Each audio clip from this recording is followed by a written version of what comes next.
નમસ્કાર, એક ભારત ન્યૂઝમાં આપનું સ્વાગત છે। રાજકોટ જિલ્લાના ઉપલેટામાં સમસ્ત બ્રાહ્મણ સમાજ દ્વારા આજ રોજ ઉપકર્મ સંસ્કાર યોજવામાં આવ્યો। ઉપલેટામાં દર વર્ષની જેમ આ વર્ષે પણ સમસ્ત બ્રાહ્મણ સમાજ દ્વારા સમૂહમાં ઉપકર્મ સંસ્કારનું આયોજન શનિવારે સવારે રાખવામાં આવેલ હતું। આજ રોજ શનિવાર શ્રાવણ માસની પૂનમમાં રક્ષાબંધન બળે એ હકીકતે બ્રાહ્મણોનું દિવાળી છે। આ શુભ પ્રસંગને ઉજવવા માટે સમસ્ત બ્રાહ્મણ સમાજ દ્વારા મોજ નદીના કાંઠે બિરાજતા સોમનાથ મહાદેવના સાનિધ્યમાં ઉપકર્મ સંસ્કારનું આયોજન કરવામાં આવેલ હતું।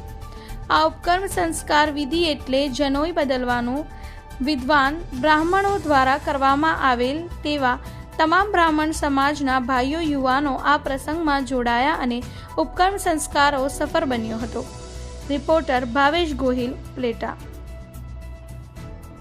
ઉપલેટા સમસ્ત બ્રહ્મ સમાજ દ્વારા ભગવાન સોમનાથ મહાદેવના સાનિધ્યની અંદર મા ભગવતીના ગાયત્રી દેવીના સાનિધ્યની અંદર આજે ઉપલેટા સમસ્ત બ્રહ્મ સમાજ દ્વારા એક સમૂહ યજ્ઞોપવિત ધારણ કરવાનું અને ઉપાકર્મ જે વેદોક્ત રીતે અને પુરાણોક્ત રીતે જે શાસ્ત્રની અંદર બતાવ્યું છે એ જ પ્રમાણે આજના સમસ્ત ઉપલેટાના ભૂદેવો આજે સોમનાથ મહાદેવના પટાંગણની અંદર એકત્રિત થઈ અને વેદોક્ત રીતે સમૂહ જનોઈ બદલાવાનું એક સુંદર મજાનું આયોજન કરેલું છે।